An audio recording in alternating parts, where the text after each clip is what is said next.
Everybody, I would like to welcome a very special guest, Aaron Houghton. Aaron and I met at Denver Startup Week. We have a couple of mutual friends, but Aaron is just a great guy. He's always up to great things, but he has an incredible story and an incredible journey that he is going to share with us today in terms of being an entrepreneur, a business owner, and he gained a lot of success. And Aaron, just welcome to the Quiet Time podcast. How you doing? Hey, Benny. Thank you so much for having me. Excited to be here, man. Yeah, appreciate you. Appreciate you. So let's just start with your journey and how you built this incredible business. But where did the idea start for your business? And maybe just give a little bit of background on your business. Sure. I think, a lot of people imagine entrepreneurs as people who are kind of sitting and dreaming about this amazing thing they're going to build and, trying to move the world forward into this like incredible new reality that we can envision inside of our heads that no one else can see, right? And I think that's true for some entrepreneurs, but I think maybe for the majority of entrepreneurs, they're a little more like me, which is that I became an entrepreneur because I was running away from a lot of other things that didn't seem as interesting. An entrepreneur is what you become when you don't fit into any one of those other boxes that exist out there. And my story starts pretty early as a teenager and as a high school student. And the way I made money was by being a soccer and basketball referee for youth sports. Which was pretty fun, but it was like, $2 a game or something like that in the late 90s. So it wasn't a lot of money. And you got yelled at by all the parents who thought their kids were going to be the next Benny Fowler, right? Like, that wasn't a foul, come on, right? So it was kind of brutal. And then I would mow lawns outside in North Carolina in the Southeast in the hot summer sun for all my neighbors in the neighborhood for $20 a lawn. It didn't matter what size the lawn was. It wasn't a good pricing model. Wow. And so I was just finding myself like either getting yelled at in my one job or getting, sunburned and being scorched out in the sun covered in dust. And I wanted a better way to make money as a 17-year-old. And I found really the very early parts of the internet. So I learned how to build websites as a hobby. I was interested in computers. In addition to mowing lawns and basketball and soccer. And so I thought, you know what, I can try and build websites. And actually I sold my first website to my varsity basketball coach who owned a bed and breakfast in Dillsboro, North Carolina, like Asheville, North Carolina, but even more west into the boonies. And that was really my start as an entrepreneur. I could charge $35 an hour to build a website for a business. And, I could do it pretty quickly. So we're literally talking about me building websites for people for like $150. But the money was so good compared to what I was doing in other places that it kind of took. I started figuring it out from there. That's crazy in terms of it sounds like you were born to be an entrepreneur, just like you want to be your own boss. You were finding different ways just to basically, how do I make this money? And then you start this, by developing these websites. Yeah. I think, I'm 39 years old now, and I've actually never prepared a resume to submit to a job in my entire life because of that early start. That got just enough money to get by, and then I actually got a scholarship to go to UNC Chapel Hill and study computer science there. And my scholarship was from Walmart. It was literally from the Sam Walton Foundation that paid for me almost an entire full ride to go to college. And then, by my senior year of college, that little web design business was making maybe $30,000-$40,000 a year my senior year. And, I didn't have I had a very small team at the time, so there wasn't a lot of cost and labor outside of that. So like I had a job because I was an entrepreneur already, and I didn't have to jump into something else quickly. And then I started playing around with building software because I was a computer science student and learning how to write software as a college student. I thought, all right, it might be interesting to bring this into my practice building websites for people. So I started building dynamic websites that people could update with software, websites that could, collect email addresses and send out an email newsletter for the business. And that eventually morphed into what was my most successful company, a company called iContact, which was in the email newsletter space and was all about helping small businesses, just like my coach Scott's bed and breakfast, right? Like, that sort of small business communicate with their customers and do marketing in a more efficient way on the internet. And that's just like who I kind of became without even really being very intentional about it. And that's incredible. You built an incredible business. And then maybe you can talk a little bit about, how you built that business and what it became. And then also what you're doing with Founders First, because you're also helping other people what you experienced in terms of building that business. So maybe just talk about what, the first business, not the first business, but the business that you built in college with the software and helping other small businesses connect with their fan groups. Talk about what that business, how you took the steps to building that incredible business, because you had an incredible profit with that. Yeah. Yeah, it's such a wild story. So it's basically 10 years of my life. And for the most part, it's from around age 20 to around age 30. That's the decade. So, for folks listening, thinking about like, the entirety of my 20s, right? From like when the door opened to when the door shut on my 20s, I was running this company called iContact that, I've built over 10 companies at this point. And I built a couple companies kind of around the same time, trying to figure out how to turn software into products and things that people might want to use. And the email marketing tool was just incredible looking back on the business model, because I kind of just stumbled into this space that had incredible unit level economics in the business. So we could acquire a customer in the early days through literally putting a digital advertisement on Google AdWords and paying 40 cents per click for someone to come to our website for the keywords email marketing and email newsletter software. And a high percentage of those people would sign up for a free trial, and then about 20% of those free trial folks would sign up into a paid account, which averaged about $33 a month. And so I didn't have to struggle with trying to like pivot multiple times and finding product market fit. That company just absolutely took off. In the early days, we could spend, about $150 to acquire a customer that would pay us almost $3,000 over their lifetime. So the return on it was absolutely incredible, and that cash would come in quickly, and we could reinvest it back in advertising again. And that's what my co-founder Ryan and I did for the first couple of years of the business. And then once we built it to about $2 million in annual revenue, just completely off of the revenue, putting it back into advertising, getting more revenue, putting it back into advertising, we went out and started raising from investors, because we found we were, a fast growing company who didn't need capital with really good margins, and we could grow faster with outside capital without taking a lot of dilution in our business. So over the next couple of years, we brought in $65 million of capital. And this is, Ryan and I both as 20-year-olds. I think our first capital raise was in 2005. And so I was in my early 20s, so probably 24, 25, and Ryan's 3 years younger than me, so 21, 22, 23. And we're really young kids, and we're raising a lot of capital. I remember one of our first investors said, I can't believe I'm giving you guys $1 million. My kids are older than you, and I would never give my kids $1 million. Kids right around our same age. He's like, I know they would just like go to the Cayman Islands with it immediately if I wired them $1 million. And so this was really the discussion, was like, oh my gosh, you guys are almost too young to be building a startup in the early 2000s. And that was kind of true in 2004, 2005. There just were not a lot of super young entrepreneurs. These days it's a little more common. So fast forward this out, that company grows with the new capital that we put in to about 50 million in annual revenue. And we sold it in 2012 to a public company for about $170 million. And it was an incredible exit for Ryan and I. It was an incredible exit for our investors. Everybody made a lot of money, and we were really, really proud of it. And one of the things that I discovered personally along the way was that in the intensity of this company growing so fast again, right? Like I frame up our age and our experience level, because I think it's really important to what I experienced in the moment, which was feeling personally just really crushed by this business, both successful on one side. We were number 87 on the Inc. 500 in the first year we debuted, which was just like a dream of mine to make the Inc. 500. And then we made the top 100, almost the top 50. We were, I think, like the 5th fastest growing company in North Carolina. We won an Ernst & Young Entrepreneur of the Year award from the huge organization E&Y. And so like there were all these awards on one side and revenue, and then we sold the company successfully. And then the experience for me on the inside was feeling absolutely terrified on a regular basis.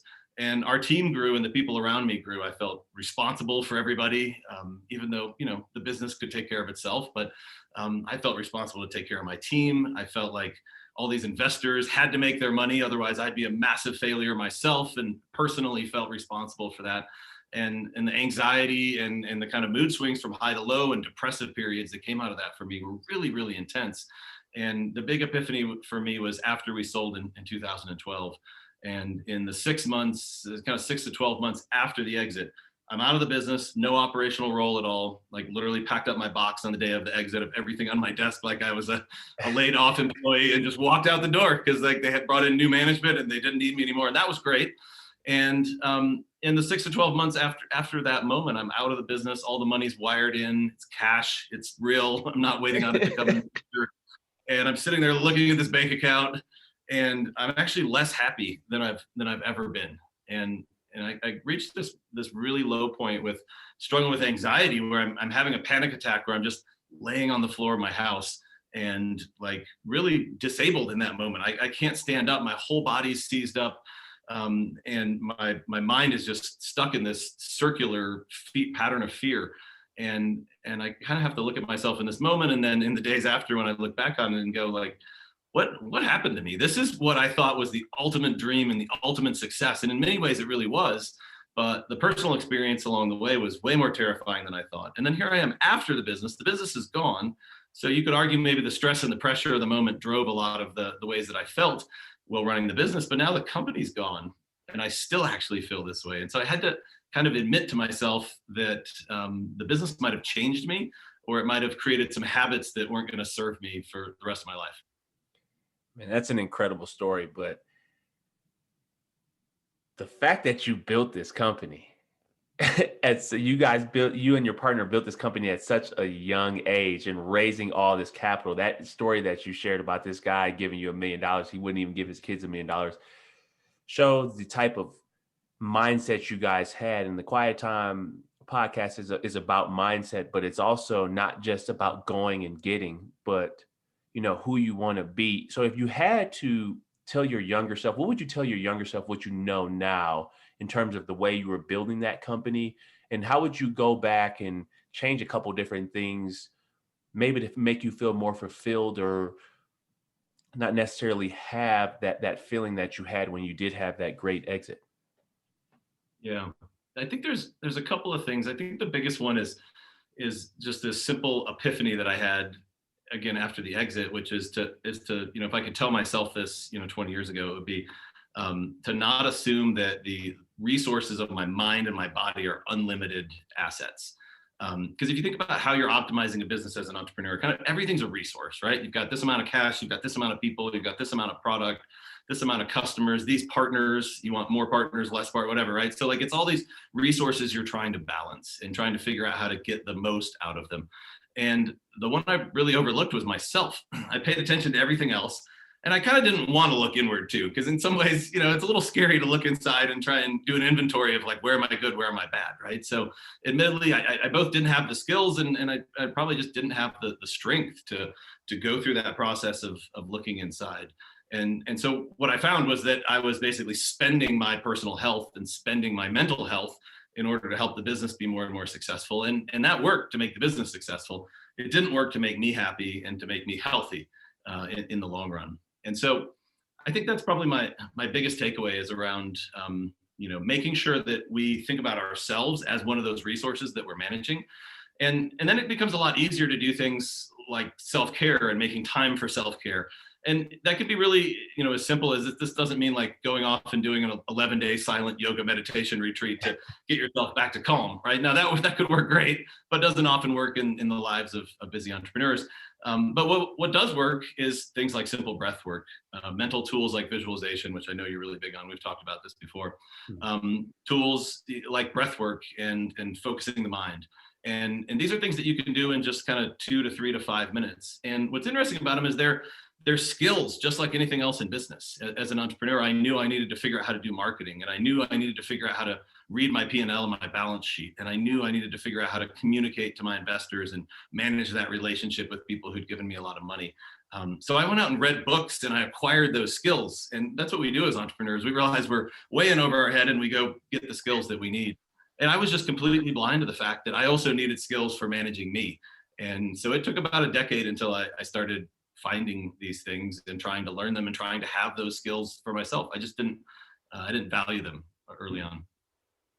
That's incredible. Now, with that being said, let's talk about Founders First and what you're doing to give back, because you've had this incredible exit. And now you're just about giving back and helping people avoid some of the things that you had to avoid. So talk about Founders First. You allowed me to be on Founders First, and I want to thank you for that. And that's why I also wanted to return the favor, because I'm always learning from you just in terms of your success, the way you carry yourself, and just who you are as a person giving back. So talk a little bit about Founders First and what you're doing with that. The first 3 or 4 years after selling iContact, I talk about that panic attack moment. I talk about that kind of re-inventory of myself and kind of where am I and where do I want to be and why am I not happy? Started this journey where I spent the next 5 years really exploring everything I could out there for how high performing people stay healthy and happy. Because that's what was really off for me. Like health was off.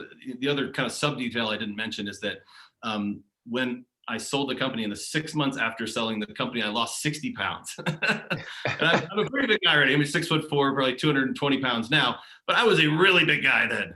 And that was the kind of the lifestyle that I was leading. And so like the health side wasn't there. And it started to come back when the stress of the business went away. But I started asking myself this question, like, how do people that are really, really high performers, stay healthy while they're doing it, right? How do they do it without spending their personal health and happiness in order to be successful, trading one for the other? How do they do both? And if you look at a couple other models out there, there's a lot of science and practice around this that exists around elite military, and it's a really, really difficult use case. So not everybody makes it out the other side in a healthy way, and unfortunately, not everybody makes it out the other side at all. It's terrifying. But because of the intensity of that situation, they've built a lot of science and a lot of tools and a lot of practice around it to try and keep elite soldiers healthy. And the other area where we see this too is around kind of like extreme sports and extreme athletics, like Red Bull athletics and things in that category, where people are risking their lives in every single stunt that they're taking. And so these areas have pulled all this science together and put it into simple practice that those folks can use. But unless we're in elite military or unless we're a Red Bull athlete, we're never going to see that stuff. In fact, they don't really share it outside of it. Olympians have some of this as well. And you can imagine those are really well-guarded trade secrets, right? Like the U.S. Olympic team isn't exactly advertising the playbook to the rest of the world of here's exactly how we get this high performance out of our teams. And so I went around trying to find all this stuff. Like I hired folks that came out of elite military. I worked with Olympians. I worked with extreme athletes and performers and entertainers and talked to them about how do they stay in the game day after day after day, right? I think that's the most interesting part about this, because it's relatively easy to be a super high performer for an hour or for a day or for a month or maybe even for a year.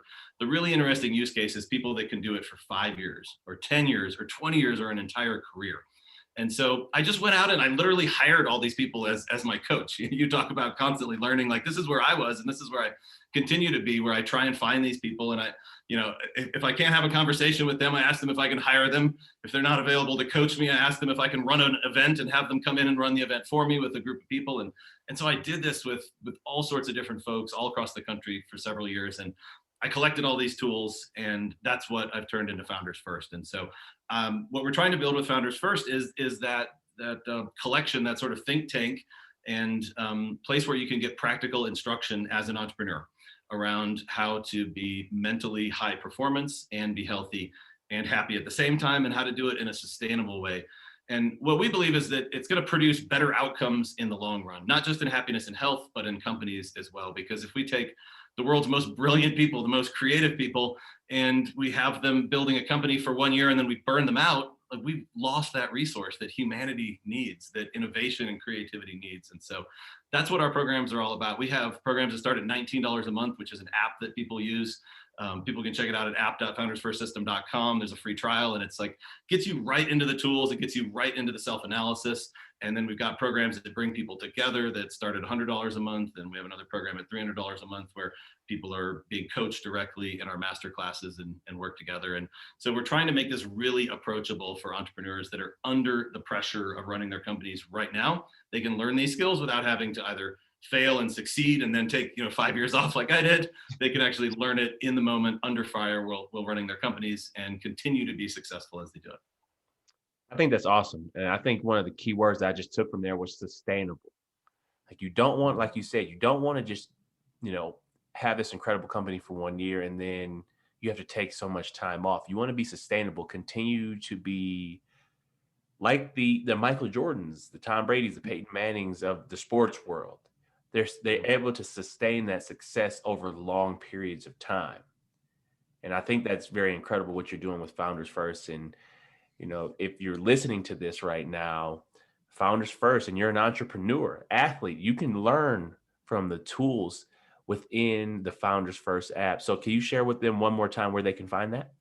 Yeah, just app. So app.foundersfirstsystem.com is the easiest place to find a discount access to our app subscription, and you can just set it up from there.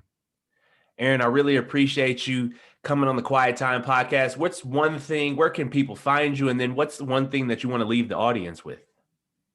We have a free community at Founders First as well. So it's another URL. It's community.foundersfirstsystem.com. And it's a great place to find me and the conversation that we're having around entrepreneurs and mental health. And I'm there every day. So love to talk to people, love to have more entrepreneurs in the conversation. And thanks for helping give a voice to what we're working on, Benny. I appreciate you, Aaron. Appreciate everybody listening to the Quiet Time podcast. We will see you soon. Thank you.